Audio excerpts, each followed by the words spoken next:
Welcome to the Sports Bros Podcast, featuring the almighty B-Live, the money man Scottie D, and your host, the head of creative Eddy Kool. The Sports Bros Podcast, by the fan, for the fan, talking sports just the way you like it. And without any further ado, let's give it up for the Sports Bros. We talking sports. Hey, y'all, guess what?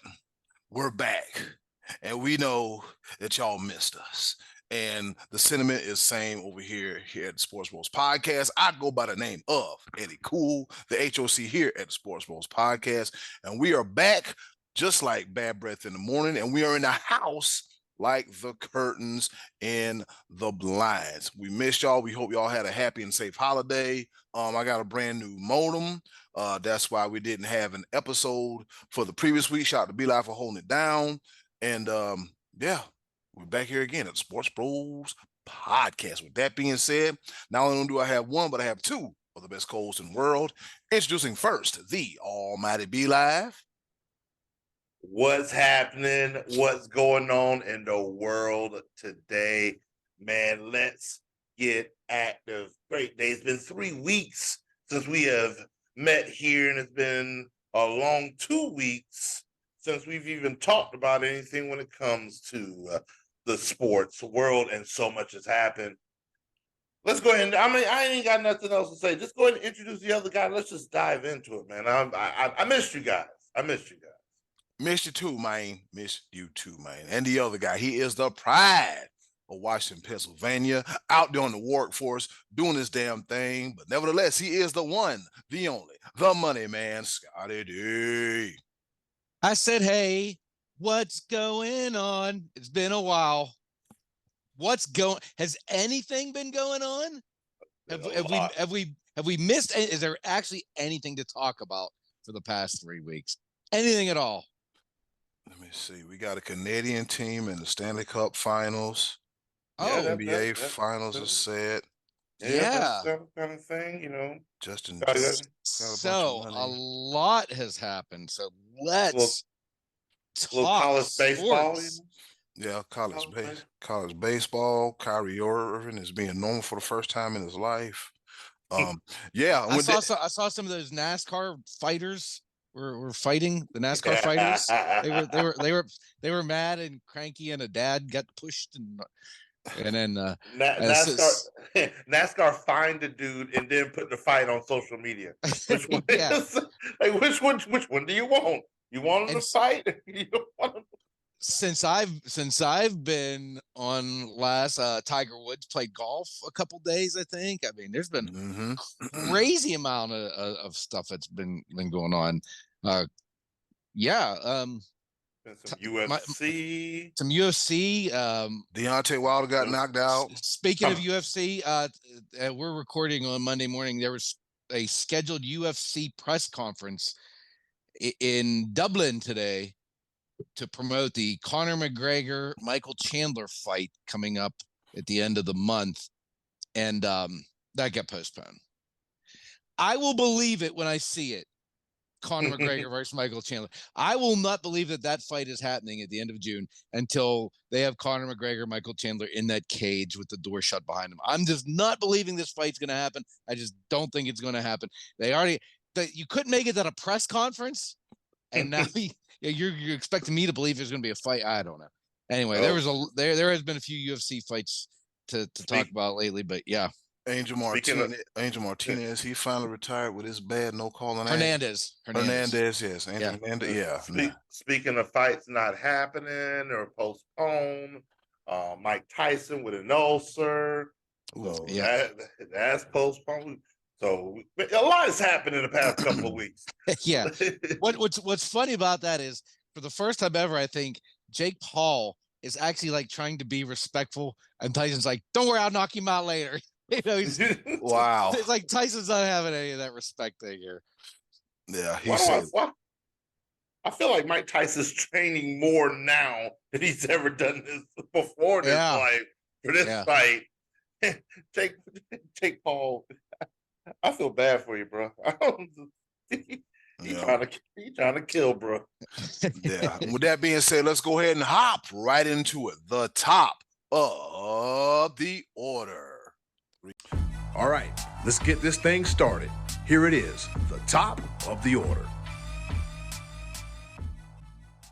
As we mentioned, there's been a whole lot going on in the world of sports since we last gathered here at the Sports Bros Podcast. And once again, y'all, thanks for watching, listening, rating, viewing, and subscribing. Keep on doing what y'all do, and we'll keep on doing what we do. That being said, let's go ahead and talk about some NBA basketball, fellas. The finals are set.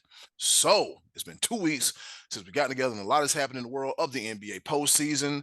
Out of the totality of the postseason, what has been the most significant storylines in the playoffs that has gotten us to this point? We got the Celtics dominating, the emergence of Ant-Man, the Knicks looking really good, the Nuggets losing to said Timberwolves, Kyrie Irving, etc. Fellas, what you got? What say you, Scottie D? For me, I'm going to say, how dare you, Nuggets? How dare you make me believe in you after last year when I did not believe in you?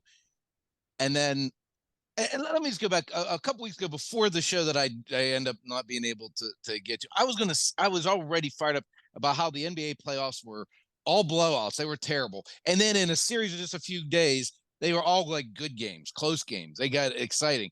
And we went into 2 game 7s where the home team ended up losing. Knicks, you're battered, you're beaten up, you overachieved. I give you a pass on that. You blew an opportunity, but I think the more youthful, energetic, healthy team won in that one.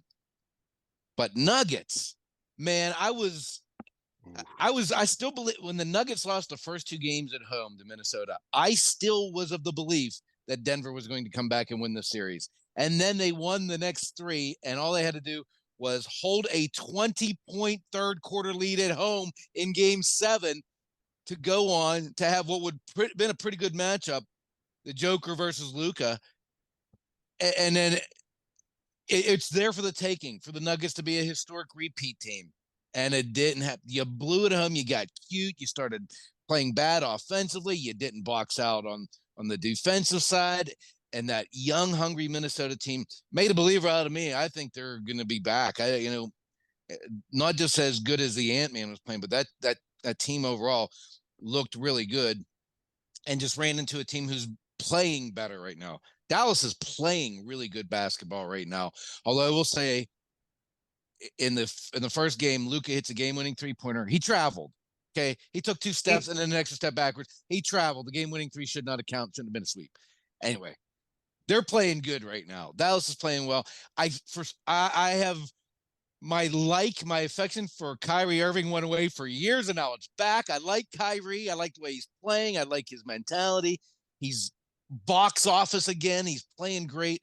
And him and Luka are one of the all-time great backcourts. I'm not going to say they're the best, most talented backcourt of all time. Not yet. But here they are in a position to win a title together and put the Mavericks back holding the trophy again. It's been a few years. Mm-hmm. That it has. Be Live, what you got? Scottie D, I'm going to piggyback off of what you said when you said the best backcourt ever. To all of everyone that's in the sports media world, heed my words. And I feel like we've had this conversation before, but I want to have it again.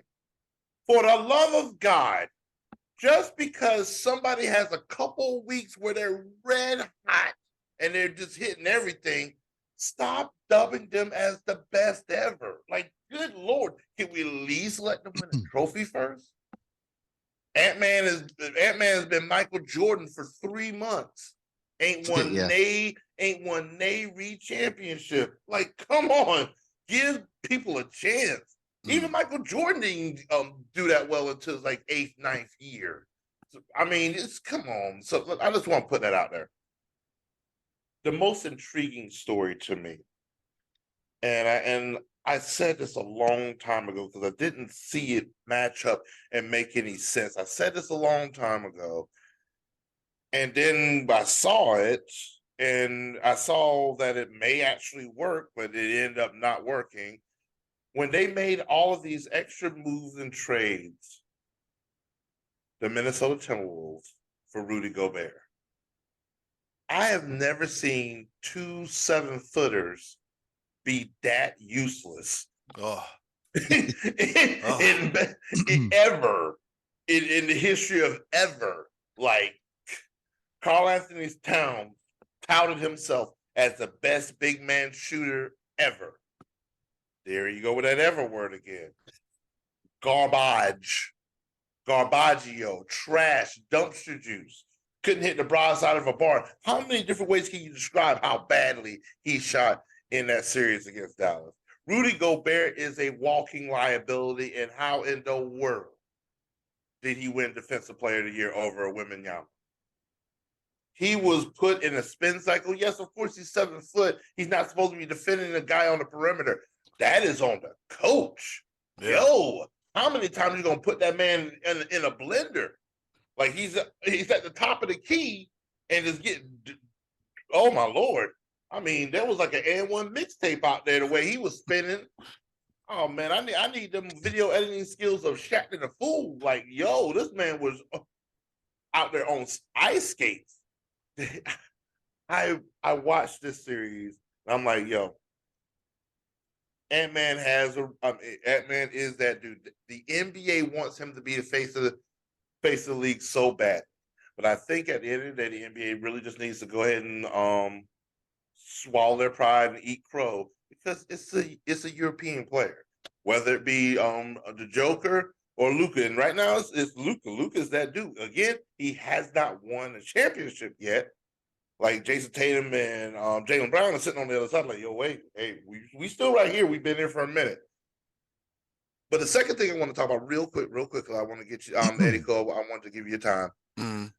The amount of egg that's on people's faces in the sports media world when it comes to Kyrie Irving. I've never seen so many people backpedal in my life. They've been, Kyrie, he's that dude. We didn't trash this dude for all of his beliefs and all the crazy things he's done. But Kyrie Irving is still Kyrie Irving. And it's like watching all these media pundits apologize and, yo, yeah, you know what? I may have been out of pocket when I was talking about. No. Stand on business. 10 toes down. Say it with your chest. I said what I meant. But here's the thing about me: whenever I have an opinion about somebody, I really, at the end of the day, is talk about their performance on the court. Mm-hmm. The best ability is availability. When Kyrie Irving is on the court, he's one of the baddest dudes in the NBA. Now, yeah, but that was his problem the last couple of years. There were times when he was just not showing up for the Nets and didn't even really tell him why. It just wasn't going. Right.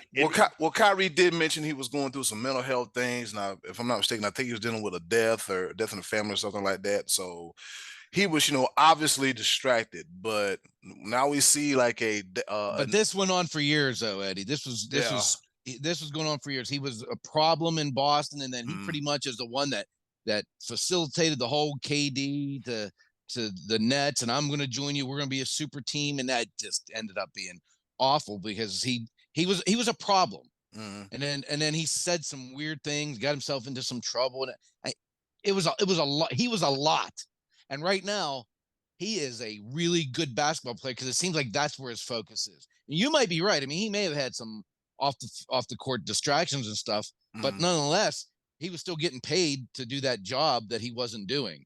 And now he is flat out doing the job. I mean, he's playing fantastic, and he's not a problem. You haven't heard one thing about this guy since he went to Dallas negative. He hasn't affected his teammates negatively. He hasn't affected the community negatively. He's been light since he's been in Dallas, and it's paying off. They're in the finals. Yep. And speaking of that, my turn.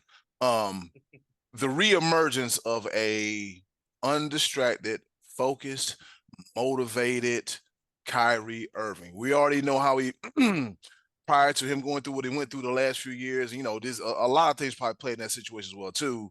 But now having somebody suitable like Luka Doncic, who also needs, help as well too. Because he thought he had that in Kristaps Porzingis, but we saw that how that fizzled out. And so the fact that he has somebody by his side like Kyrie Irving, and it's him like number one and number two, that makes Dallas even more dangerous. Because when I first heard he was going to Dallas, I'm like, for me, when it comes to Kyrie Irving, yeah, for me when it came to Kyrie Irving, I was like, oh, we gonna wait and see. It was a wait and see kind of thing, because like you said, Scottie D, due to his track record, I mean, I try not to judge people, but but like I've also said, the best ability is availability. No matter if you're working at a restaurant, radio station, anywhere, the best ability is availability. But now that he's been available, like you said, Scottie D, he hasn't been a distraction no whatsoever to the team. He's been a great addition to the Mavericks, and it shows by them beating a real game Minnesota team and getting ready to give Boston all they can handle in the NBA Finals, which starts Thursday, if I'm not mistaken. And speaking of that, fellas, let's go ahead and move on to it. The NBA Finals. All right, so we all agreed that coming out the East was going to be Boston, and coming out the West, it could have been the Nuggets. I don't think none of us picked Dallas. No one picked Dallas. No one picked Dallas. So I picked them to win that last series, but I picked the Nuggets all the way. You did. I had the Nuggets repeating.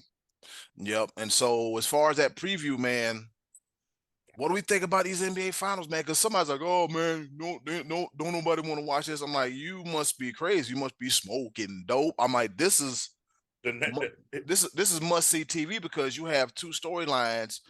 You have all kind of storylines. You have the young emerging Dallas Mavericks, and then you have Jaylen Brown, Jason Tatum, Derek White, and crew. Will they finally get them one? Will they finally win one? And then also, don't forget, you also have Kyrie playing Boston, and then you have Kristaps Porzingis, if he's available, playing Dallas. All kind of intrigue, all kind of storylines. What say you, Be Live?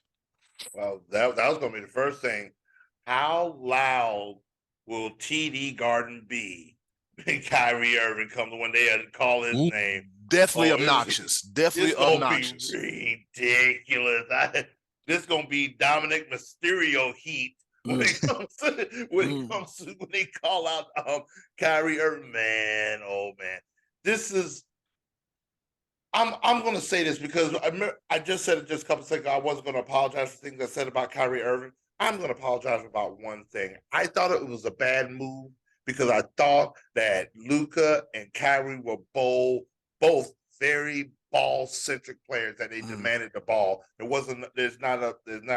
only one basket. And I'm not even going to lie, I am pleasantly surprised about how they are gelling together. Now, here's the thing. This is definitely two of the two best backcourts in the NBA right now. I think that is without any debate. What about the other three players on the team, on each of the teams? I think that is going to be the deciding factor.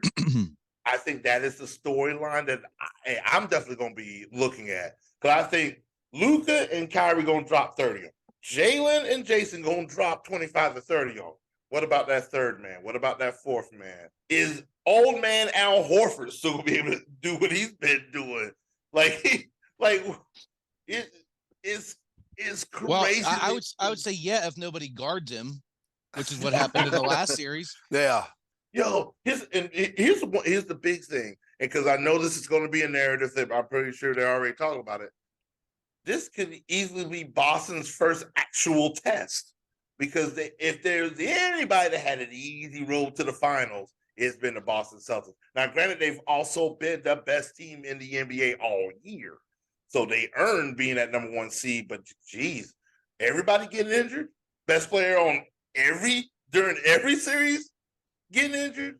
Oof. They didn't have to face Milwaukee because all three of Milwaukee's players got injured before, to allow who did Milwaukee play the first round? I can't remember off the top of my head, but was it the Pacers? Possibly, but it's like just by process of elimination, they didn't have to really struggle too much to get to where they're at. And I mean, both teams getting the same amount of rest because Boston won with a sweep. Dallas 1-5. We were still waiting. We got 3 more days because we're recording on Monday. Of course, it's coming out released on Tuesday. We still waiting all this time for this basketball to come back. I've been watching a lot of hockey and college baseball. Sorry, but and do better NBA with that too. I mean, come on. Why? Yeah, both teams are done. You're not one team waiting on the other. Move it up a couple days. Come on.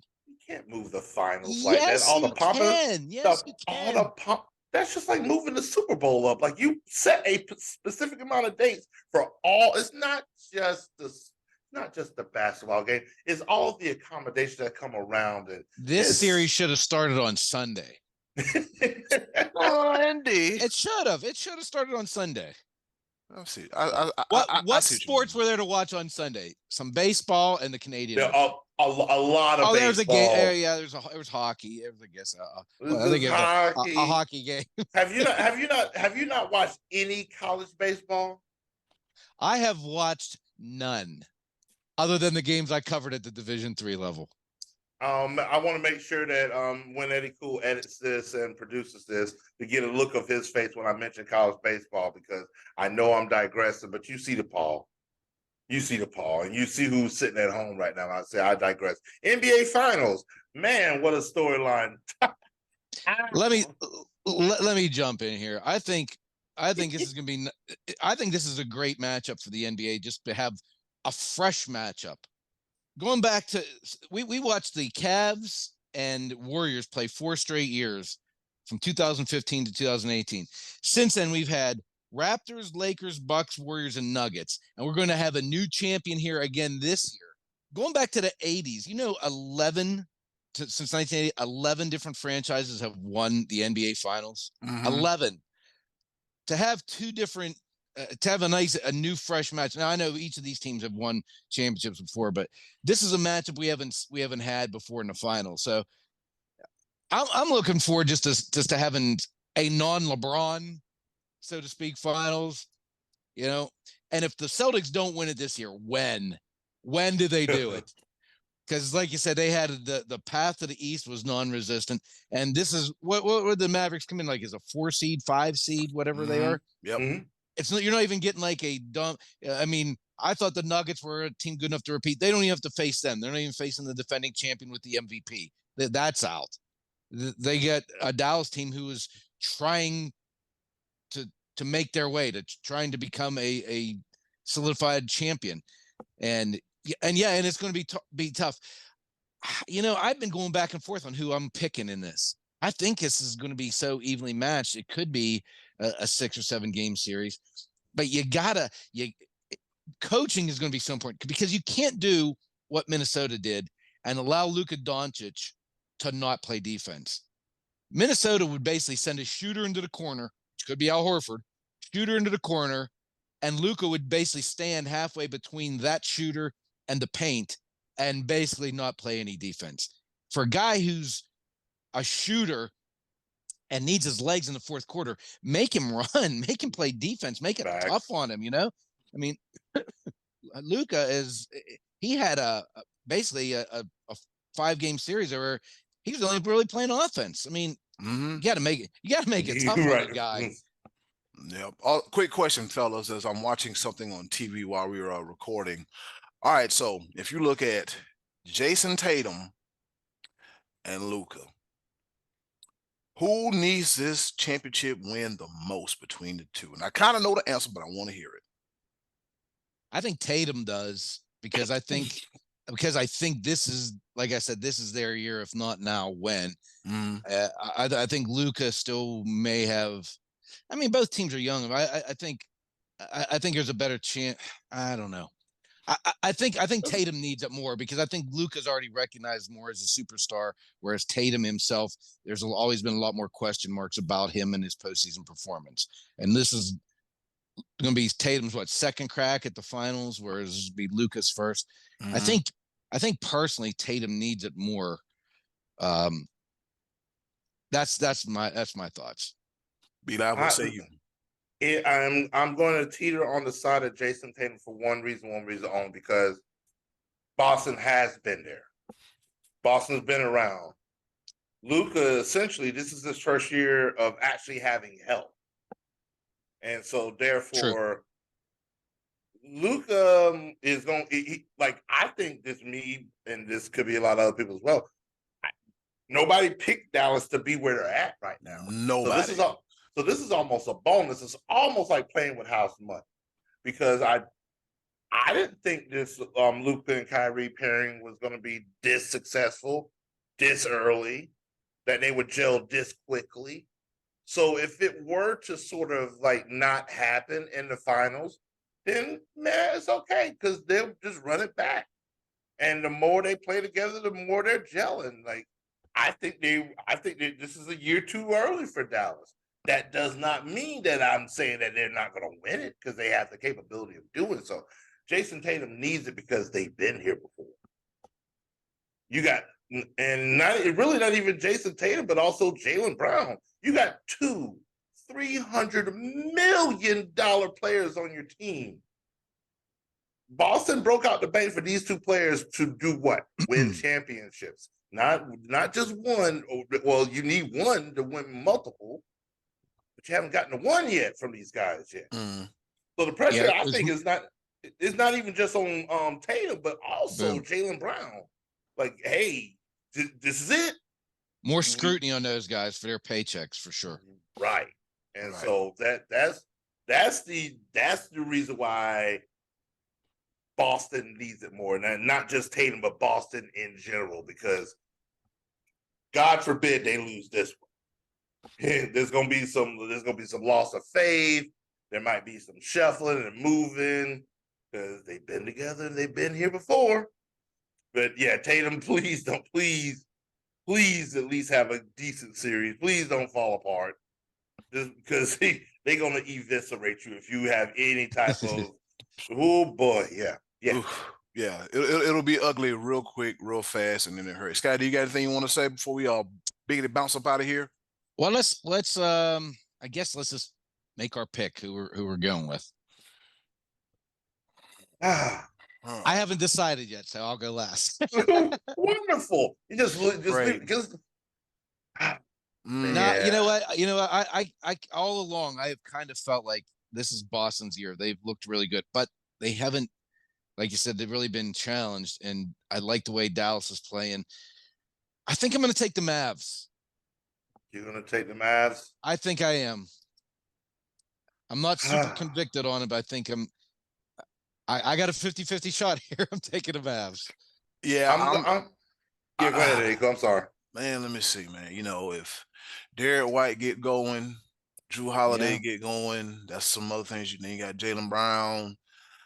Then you got Jason It Tatum. feels like Boston's year. It really does. It feels like it, man. But the way that Kyrie and Luka are cooking, and not to mention Dallas's big men, how they clog the paint and getting away, man, it's gonna make it real tough for the Celtics, man. Real tough. You know what? I'm gonna say Mavs in 6. Ooh, both of y'all going for the Mavs. I will make it easy. They're hot right now, man. They are hot. They're on fire. I'll make it easy for both of y'all. I like being the antagonist. As I said before, it ain't going to be about Tatum and Brown. It's not going to be about Kyrie and Luka. It's going to be about the who's going to step up out of the other three players. And I just think that Boston's just deeper than the Mavs. I got the Mavs, but I'm not the Mavs. I got the Celtics, but I have them in 7. I think it's gonna go down to the wire. In the first game in Boston, doesn't Boston have home court advantage? I believe they do. Yes. They should have. I think that is gonna be a determining factor as well. Boston in 7. Yes, sir. Yep. So Scottie D, Scottie D picks the Mavericks. B-Lives picks the Celtics. And I picked the Mavericks as well, too. I still get the Nuggets. He got the Nuggets in 8. All right, here we go. Let's get it. All right, with that being said, that's enough of the NBA talk. Coming up next, as I look at my watch, guess what time it is, fellas? What time is it? What's happening? What's going on? Oh, I'm glad you asked. This time for an abbreviated version of the Choices of the Voices, where I get to share my answer, and Scottie D gets to share his too. And we also give you the question for the following week. And with that being said, hey, old button, hit it. Choice of the Voices coming up right after this on the Sports Bros Podcast.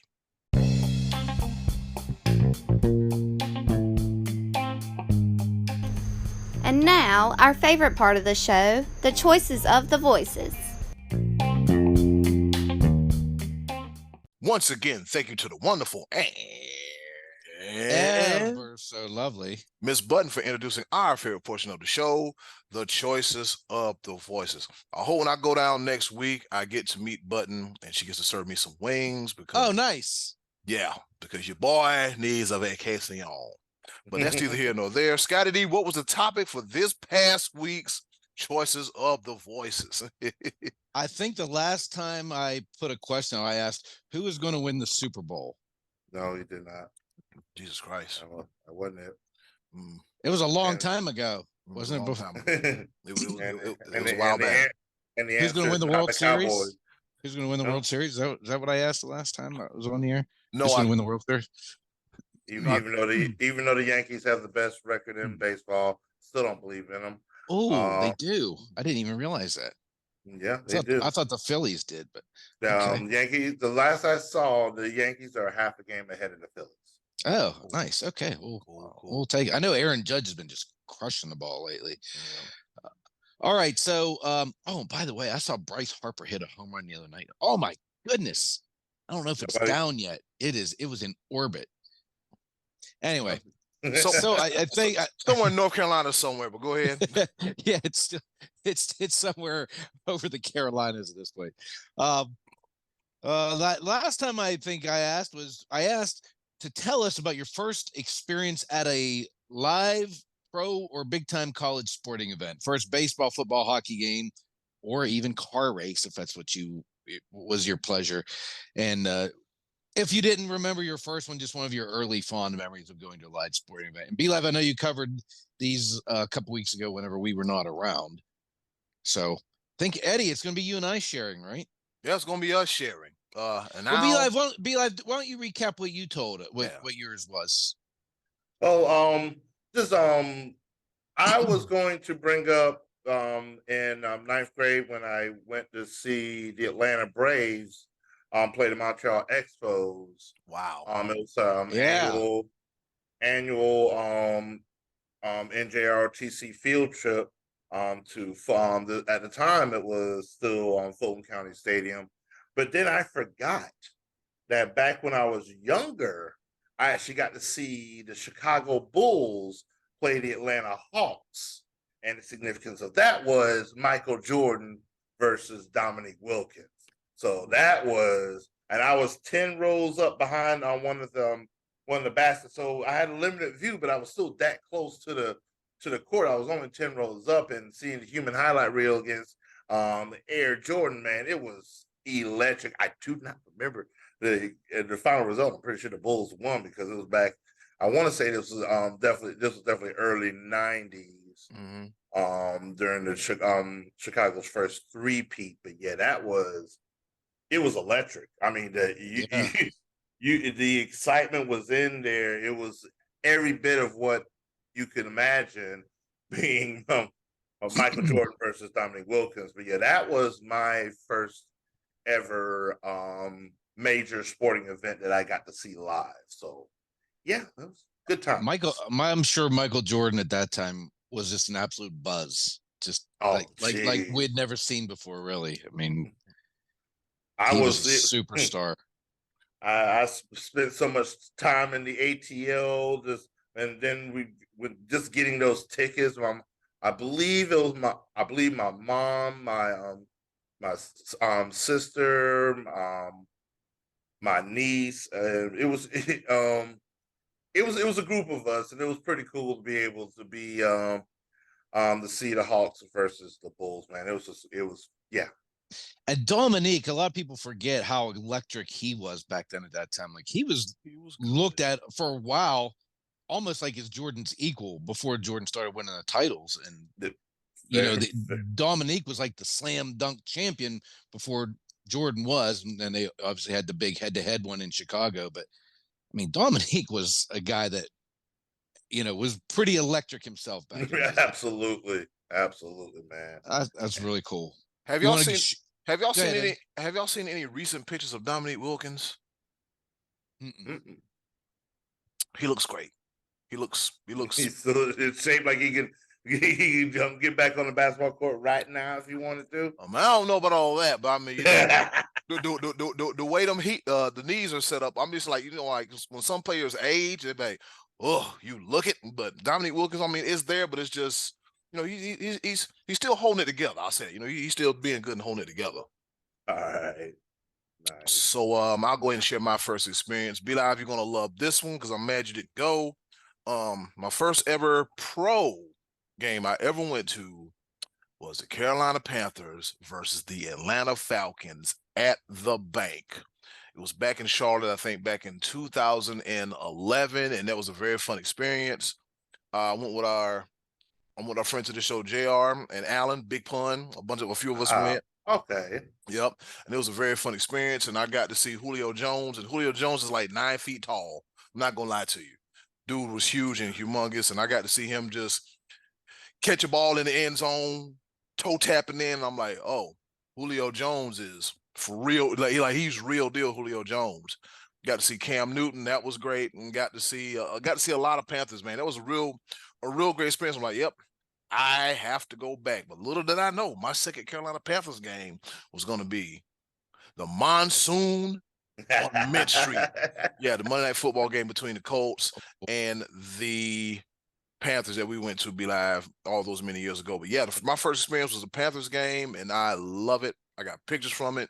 Memories, man. Fun, and more fun. Scottie D, what you got? My first experience at a game, I don't have a ton of memory of it because I'm pretty sure this would have been in the summer of 1980, and the Pirates, you guys weren't born yet, but the Pirates were the champions in 79, won the 79 World Series.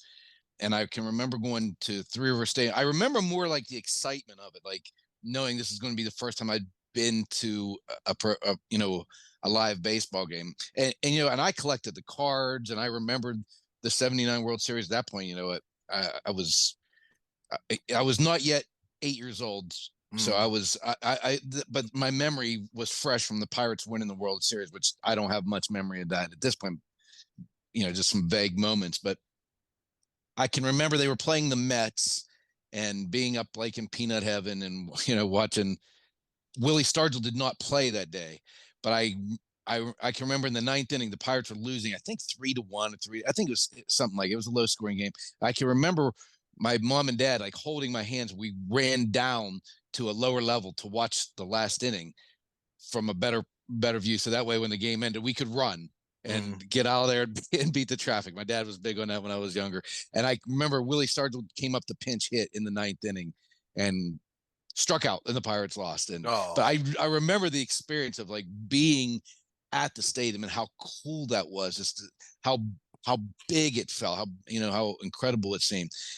And then I think it was 2 years later in 82. I think 82 was Stargell's last season. It was one of his last seasons, and he wasn't playing much.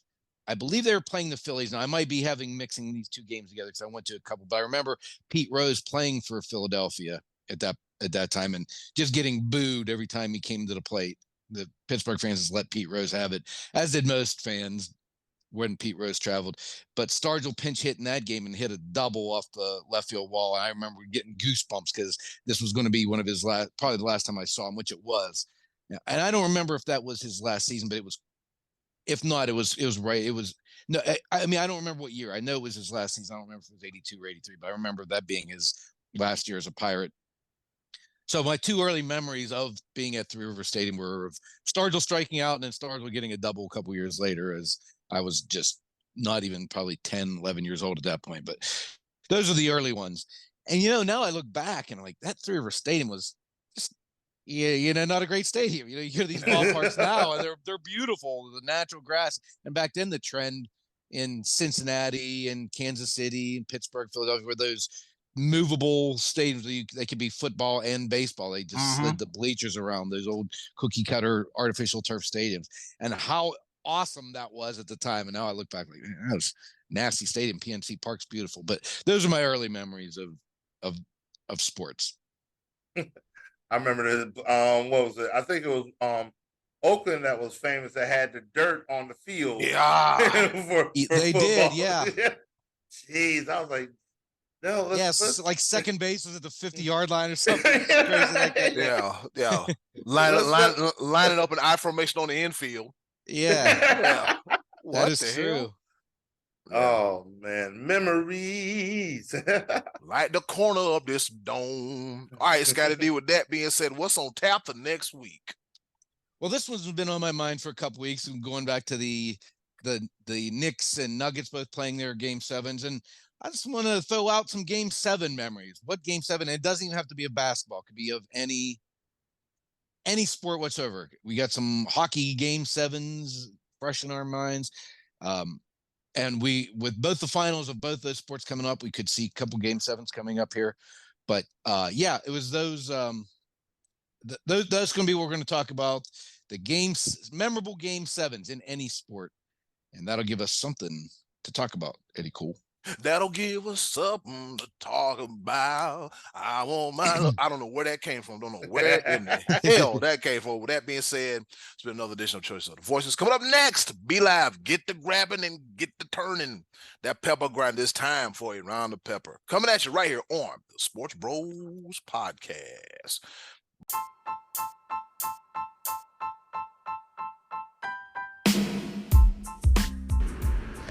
Okay, boys, let's bring it home with a round of pepper. Well, you heard the woman. It's time for us to go home and get what we, not I, but what we call the hell up out of here. It's time for another round of pepper. You know how we do it. 3 topics, rapid fire style, kind of, sort of, not really, here to enlighten, engage, educate, and entertain. The 4 E's in no particular order. I'm pretty sure I flip-flop Southern, but I'll go first. Our favorite guys, Ricky Henderson. Guess what he did on this day in history back in 1988? Broke the stolen base record. He steals 2 bases for a record 249 as a New York Yankee. Oh, nice. Yep. Ricky Henderson, he told the catcher, I'm gonna steal third base and you can't do a damn thing about it. and the pitcher's like, and the catcher's like, all right.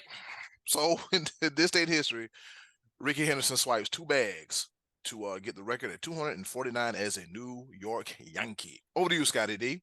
Yeah, I think he broke the all-time record a couple years after that.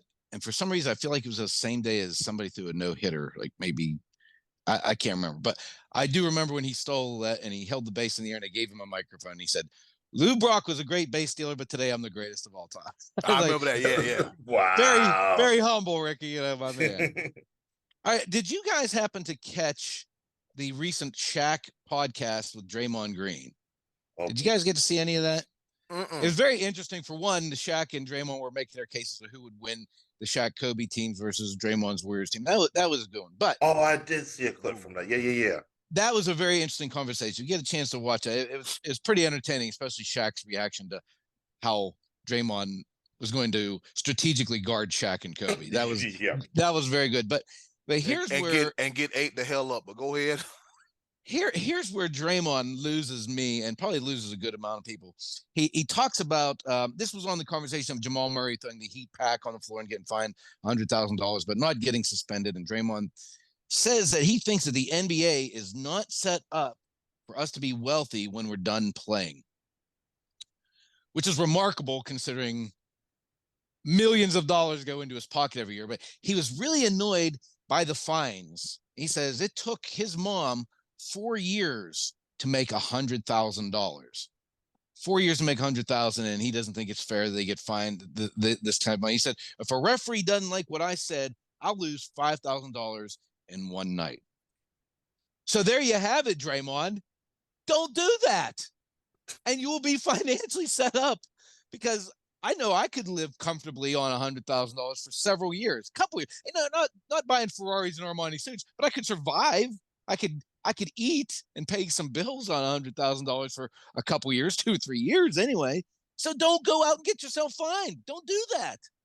You're losing the common person, guys like me, and probably my bros who are in a financially lower tax bracket than you are, when you're saying the NBA is not set for you to be wealthy when you're done just because a referee can fine you for saying something you don't like. Just don't do that. Just don't do it. Be smarter. Do better. Don't go out and push guys and step on guys and give spinning elbows and cuss refs, and you will be fined. Yeah, rear naked choke, all that stupid stuff he does.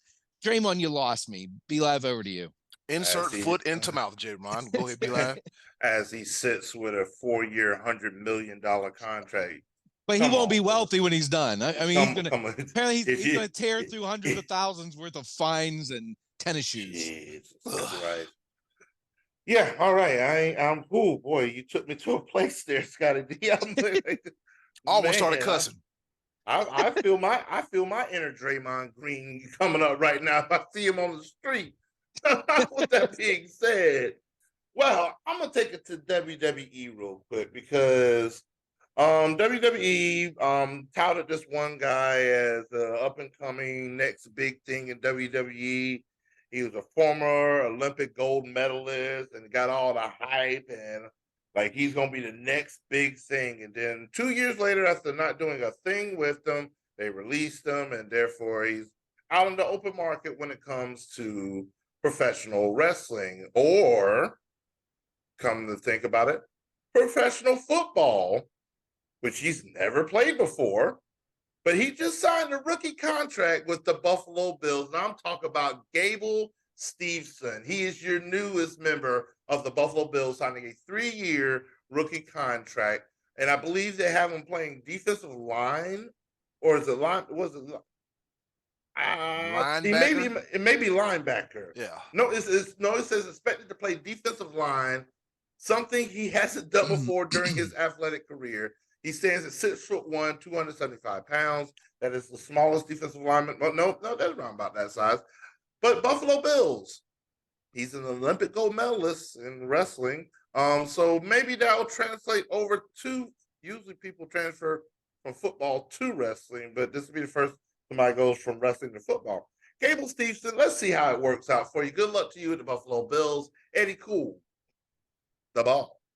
Speaking of football players in the state of New York, fellas, I don't know if you've seen this or heard this. I've done both, but Darren Waller came out with a music video the other day as a form of self-expression of his heartbreak and heartache with him divorcing WNBA star Kelsey Plum. If you watched it, and if you didn't watch it, good for you. Also on top of that, right before we went on air, the Giants, they expect Darren Waller to announce his retirement from the National Football League. Darren Waller has, I don't want to pull an analyst that covers NBA on 4-letter network, but out of concern, I'll do it. Darren Waller has had a history of substance abuse, and I hope that he stays on the straight and narrow, and I hope he stays focused and finds something that's going to keep him busy and keep him involved in something, so that way he doesn't slump back into the habits of old. So best of luck to Darren Waller in his future endeavors, and yeah, shout out Kelsey Plum too. And the thing about it is they got married last year and now they are divorced, but Kelsey Plum has clearly moved on, and Darren Waller, I think, should do the same thing too. With that being said, best of luck to both of y'all. Over to you, Scottie D. All right, so since the last time I was on with you guys, Tyson Fury lost the heavyweight championship title to Usyk. There have been a few UFC fights. Mike Tyson, Jake Paul, as you mentioned, pushed back, and Jake Paul even considering trying to find another opponent. Nothing happening on that front yet. I watched the UFC card this past Saturday night, and I got to mention the fact that Dustin Poirier, at age 35, fought for the lightweight championship, which will be probably his last title fight, maybe possibly his last fight, fighting Islam Makhachev. And it was a thriller of a fight. Makhachev is dominant at 155, and Poirier went out and took everything he had and gave some, and finally in the 5th round got caught in a choke that he couldn't get out of and went to sleep. But Dustin Poirier has been a fighter who has fought everybody, gone head-to-head with everybody, knocked a lot of guys out, took a couple tough losses along the way, and it's been a pleasure watching him. In the meantime, Makhachev says he now is considering trying to move up and win a second title at 170. So this guy is a guy I remember a few years ago saying, keep your eyes on this guy. These guys that fight under Khabib Nurmagomedov as like their trainer, they're like an army over there, and these guys are tough to beat. So keep an eye on Makhachev and see what he does going forward. But I just wanted to make a point about Dustin Poirier and what a great career if that was the last time we saw him. Be Live, over to you. Oh man, I saw bits and pieces of UFC, but and yeah, what a hard fought battle be between the two of them. This is our feel good and still somewhat sad story that I report, and I know it's been widely circulated now. But when it first happened, it was one of those things like, is this real life? And I talk about college baseball and Birmingham Southern University. They are a D3 college baseball team. And while they were on the road playing in the D3 playoffs, they found, well, it had been rumored, it had been talked about that the school itself would be closing, and it became official while they were on the road playing baseball that because of financial woes, Birmingham Southern University would be no more. But their baseball team is still in the playoffs. The school has been discontinued, and Birmingham Southern ended up winning, coming back and making it to the D3 World Series with no school. Like the school, Wow. They have no school. Unfortunately, they did eventually get eliminated from the World Series, and now these kids now have to find another school to go to, transfer, and all these other things. And for the seniors on the team, hopefully they graduate and everything's still with the accreditation, everything's still good with that. For other players, hope they find another program that they can continue their baseball and their collegiate careers with. Come to Waynesburg. There you go. Yeah. Eddy Kool, the ball. Third and final pepper point. I didn't wrestle with this one. I was like, you know what? Since it's fresh on my mind, I'm going to tell you guys about it. A while back, we covered a gentleman by the name of Gavin Williams, a pitcher out of Fayetteville, North Carolina, right here on the Sports Bros podcast. Well, guess at my 9 to 5, who I had the pleasure of meeting yesterday, I had the pleasure of meeting Gavin Williams. Now, that boy about this tall. He about 9 feet tall, right? He about 9 feet tall. He's 9 feet tall. Now, I talked to his family, and how we got in the conversation was they were watching the College World Series, and I think it was East Carolina, and I forgot who they were playing against. And I was like, "Hey, what you guys watching?" We're watching East Carolina, and I looked at them. I was like, "Y'all got all this Guardians gear on? I know good and doggone well y'all are not from Ohio. The accents gave it away and everything." He was like, yeah, we from North Carolina. I said, "Oh, I know. This is how you know." I'm like, "I'm from South Carolina." So his father, shout out to his dad. His dad was real cool. He was like, yeah, that's where Gavin played. I said, okay. He said, he plays for the Guardians. I said, him? He said, yeah, he plays for the Guardians. He's like, oh, that's the Gavin Williams. So I got to shake his hand. Joe got big old hands, got big old athletic man hands. A real quiet dude. His people was cool, man. They were so nice. And I was like, oh, I got a friend that lives in Fayetteville. I should have plugged the shared studios. But anyways, I was like, yeah, I got a friend that lives in Fayetteville. You know, he's cool and everything. And I was like, hey man, Gavin Williams, it's nice to finally meet you. And so yeah, big dude for the Cleveland Guardians. And shout out to the Williams family. They were more than nice. And yeah, best luck to you. And I told him, I say, man, good luck to you on the rest of the season, man. Hope I see you at a few games this year. And so yeah, I got me another baseball player. Over to you, Scottie D. All right, I was very pleased a few weeks ago when Xander Schauffele won the PGA Championship, not only because he won, but because Bryson DeChambeau did not. Fast forward to this past Sunday, the RBC Canadian Open, and Robert McIntyre won this event. Now, Robert McIntyre is a guy who I had never heard of until the PGA Championship a couple weeks ago, but this was significant this week because his dad was the caddy. Very heartwarming moment for this young man to get I'm not sure if it was his first PGA win. I think it is because he's a young Scottish player, but his dad actually was carrying the bag and he was able to hold off and win by one stroke on Sunday. And what a great moment for a father and son to be hugging on a green, having won a PGA event together.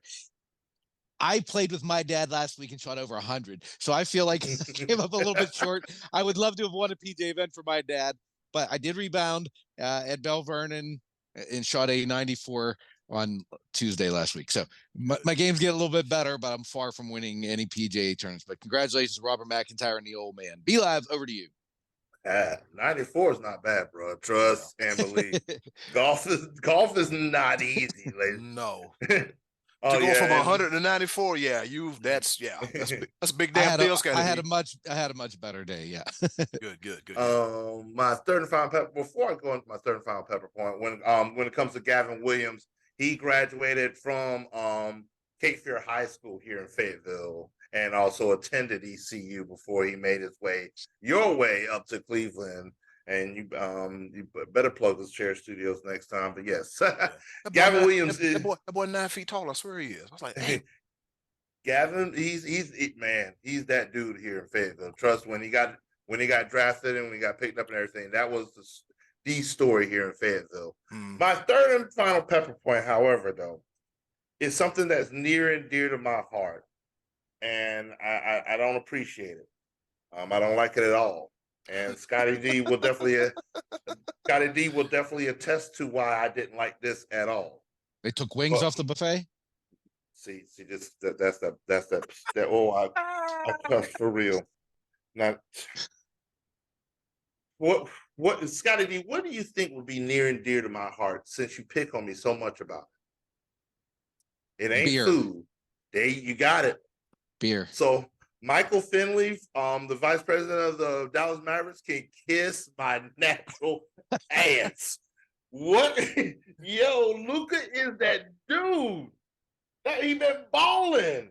The man was with his dad, and all he wanted to do is drink a beer. And here comes this grimy little. No, you can't have that. Why not?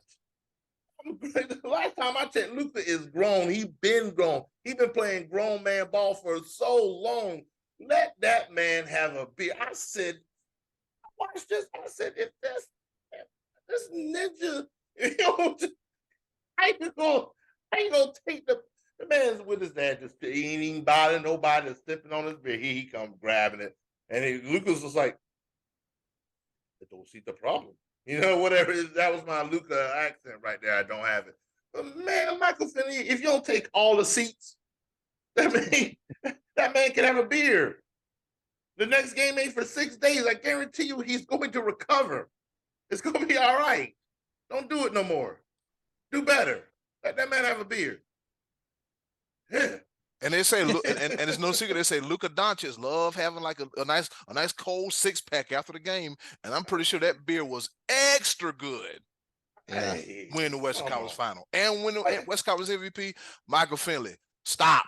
I'd love to hear a little bit more from Finley. Find out what that was about. If he was sent to do that, or if it was just, I don't know. Yeah, we don't want him drinking on camera. You're in the locker room. Come on now, like what do you expect? What do you expect? The thing about it, the cameras are already there. Like it's over. We seen it. He's of age. He's 25 years old. Like what? In the words of B.I., what are we doing? Right. Let that man have that. Let him have it. Oh, Lord, we got a whole bowl game. I'm on Finley's side. It's a gateway drug, Luka. Stay away from the hops and barley. We got a whole bowl game named after a drink. Come on now. It's over. We Very grown. True. Them kids ain't even grown. Think of this. As an 18, 19, 20-year-old kid on whatever football team you're going to go to, and you're invited to the gin and juice bowl. And you can't even drink gin and juice. Come on, man. Can't even smell the bottle. Like, what am I doing here? Just give me some Dasani or something. They're going to be somewhere smoking Indo. Kids, they can't sip on gin and juice, but they're going to be smoking Indo. smell more like outdoor. Man, what are we coming to? It's over. And let me give a couple shout outs here before we wrap this up. All right. Connor McDavid, considered one of the greatest NHL players of the modern era, going for his first title here as Edmonton, trying to snap a streak. No Canadian hockey team has won the Stanley Cup since 1993. 0-6 as the country of Canada, as Edmonton's taking on Florida. And also, all roads lead to Dabo.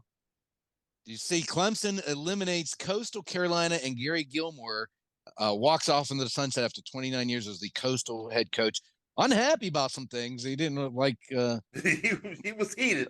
He's heated about the NILs, that kind of stuff. But impressive run for Gilmer walking out of there with a championship. Oh yeah, College World Series championship. Yeah. absolutely. He has nothing to hang his head about. That he really doesn't, man. Shout out to them boys down there in Carolina.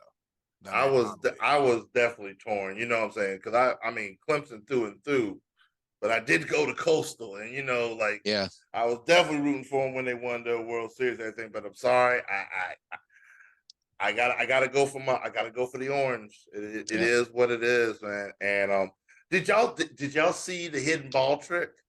No. I did see that. Yeah, it worked to perfection. The third baseman stuffed it away, and I was like, "This happened." Was that against Coastal?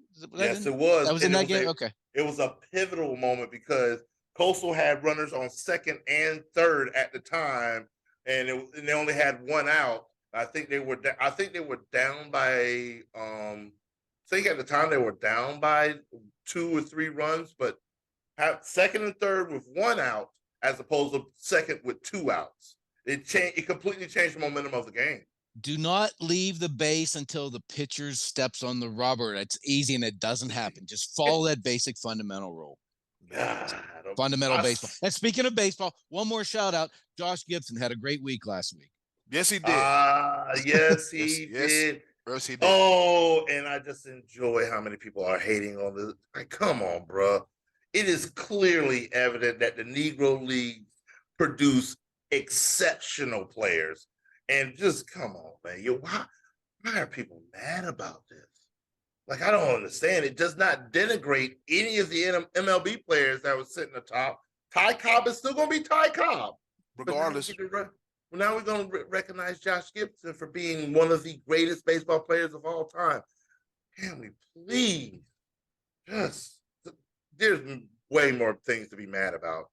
Yeah. And in closing, integration is not a thing to be mad about ever. Yeah. And Caitlin Clark gets bullied once again. I think about that whole situation real quick. Caitlin Clark, you're going to take your lumps. It's your rookie year. And to you veterans, y'all need to calm down because the notoriety is bringing y'all money because y'all have games as to where they have to go to the bigger arena in that city to make sure that the max capacity comes, and y'all got charter planes too. And now some of y'all getting shoe deals. Veterans, do better.